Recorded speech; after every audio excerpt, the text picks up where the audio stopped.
আসসালামু আলাইকুম হবলিরা, আশা করি আপনারা সবাই ভালো আছেন। আপনারা সবাই ভালো থাকবেন দোয়া করি। কিন্তু মোর বিলইটা তো ভালো নাই।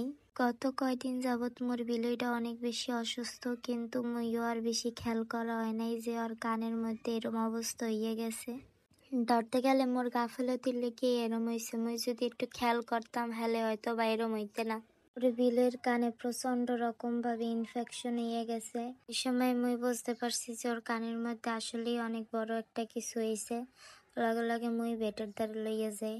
তো বেট দেখা কয় যে নর্মালি হইছে, যাইবিকে ভালো মতো পরিষ্কার করেন না এই লেখা। এরপর হে আমরে একটা ড্রপ দেয়। তো ড্রপটা 2-3 দিন মুই দিছি। দেওয়া টাওয়ার পরে দেখি কোনো উপকার নাই, খাওয়া দাওয়াও করে না 2-3 দিন যাবৎ। এবার ভাবলাম যে না, আর এই ডাক্তারটা দেখান যাইবে না, একসরে সরাসরি হসপিটাল লইয়া যাই। এরপর পরের দিন সকালে মুই উঠতেই মোর বিলের লইয়া হসপিটালের উদ্দেশ্যে রওনা দিছি। বাসের মধ্যে বইয়ে খালি দাফাদাফি করে আর এক্সের কান্দে, আর আমি একটু সান্ত্বনা করার লিগে ওর লগে একটু খেলতে আসলাম।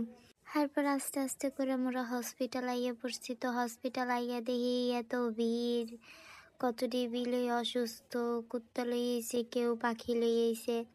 এবার মগো সিলিব অনুযায়ী মোরা 4 নম্বর কক্ষে গিয়ে এক ম্যাডামের দেখাইছি। তো দেখানোর পরে উনি মগো কিছু ওষুধ লিখে দিয়েছে আর কইতেছে যে ফ্লু ভ্যাকসিন দেওয়া হয়েছে নি। এবার মোরা কইছি যে না, ফ্লু ভ্যাকসিন দেওয়া হয় নাই। তাই ফ্লু ভ্যাকসিন লিখে দেই, তাড়াতাড়ি এটা দিয়ে দেন।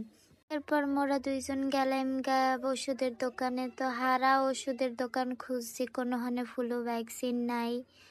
এরপর কি আস্তে আস্তে আস্তে আস্তে মোরা আবার আইয়ে পড়ছি হসপিটালে কাউন্টারে। আইয়া মোরা আবার কইলাম যে মোরা ফ্লু ভ্যাকসিন কোনো হানে পাইতে আসি না। এবার ওনারা কয় যে না, মগোদারেও নাই এখন ফ্লু ভ্যাকসিন, আপনারা বাইরের কোনো হিন্দে ফ্লু ভ্যাকসিনটা দিয়ে দিন।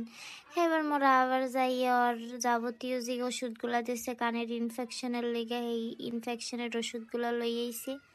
ওষুধগুলো আইনেই বাসায় আমি লগে লগে ওর কানে দিতে আসলাম। কানটা প্রথমে পরিষ্কার করে নিয়েছি। পরিষ্কার করে এবার আস্তে আস্তে ড্রপটা দিয়ে দিছি। এবার ওর কানের সাইডে একদম ফাঙ্গালের মতো হয়েছে, ওটার লেগে একটা মলম দিয়েছে, মলমটা দিয়ে আবার কানের সাইড মেটে দিয়ে দিছি। বিলেইটা অসুস্থ আর 2 স্যাংরা স্যাংরি তো আর দাঁড়ে বইয়ে এত পরিমাণ দুষ্টামি করে। দোনোটায় মোট কথা কোনো জিরেই না, খালি দুষ্টামি করতেই থাকে, আর গায়ের উপরে উঠতে থাকে। আজকের মতো মোর ভিডিও এখানেই শেষ করতে আসি। সবাই ভালো থাকবেন, সুস্থ থাকবেন, মগো চ্যানেলটা সাবস্ক্রাইব করে দেবেন। সবাইরে আল্লাহ হাফেজ।